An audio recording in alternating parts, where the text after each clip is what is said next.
Hey, well, hello again. This is Bob, of course, representing for the Bowling Green chapter of the Southwinds Corvette Club, turning in my monthly report on what's going on at the National Corvette Museum. Before we get started, I'd like to congratulate Mike and Marcia on winning the number 3 Daytona Corvette signed by Indy Pilgrim.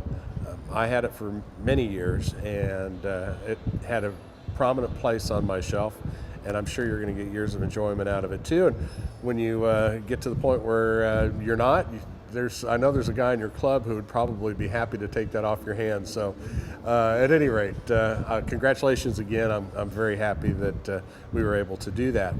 You'll see that once again, I'm standing by a famous car. You might get the idea that I'm obsessed with racing, and that is true. But we'll be doing some other cool cars that don't have quite a strong racing connection.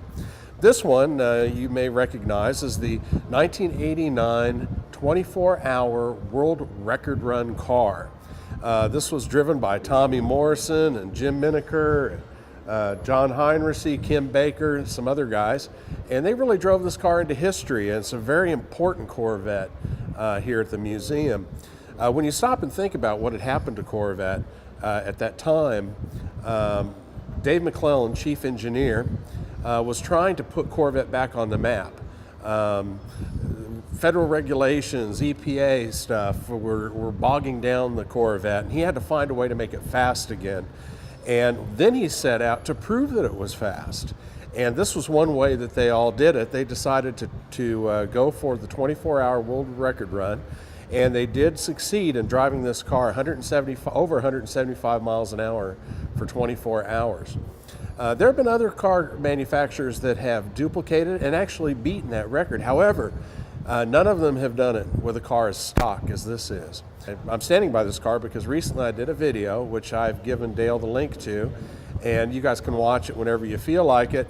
I think it's like a 15-minute long video, but it's all about this car, and I've interviewed a lot of the people in there, and hopefully you guys will find it interesting. I'd like to pause now for a message from one of our sponsors.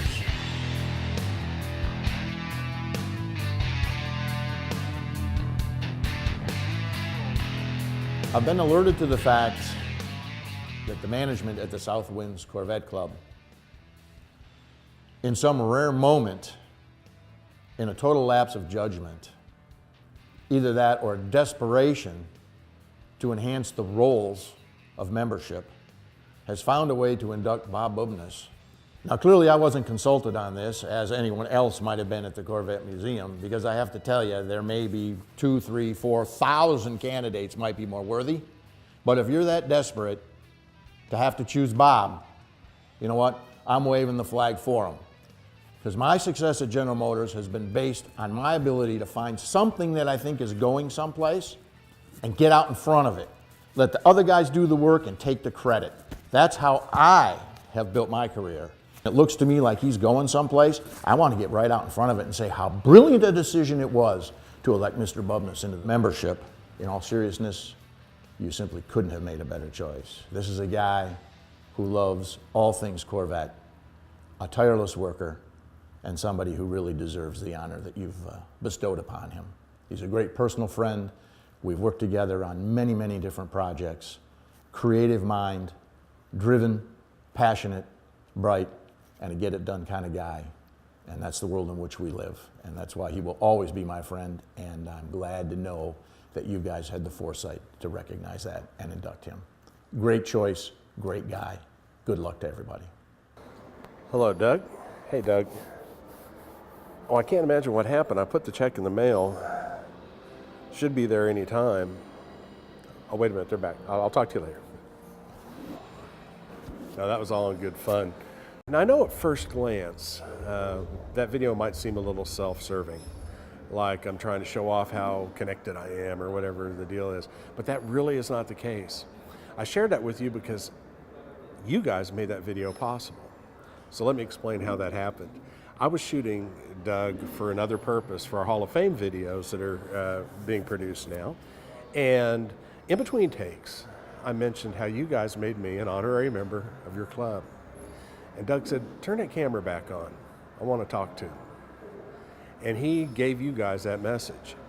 And, I knew Doug liked me, but had it not been for the South Winds Corvette Club, I never would have had the opportunity to hear what he had to say, to hear how he felt about me. And what a great Corvette memory that is. And it wouldn't happen had it not been for you.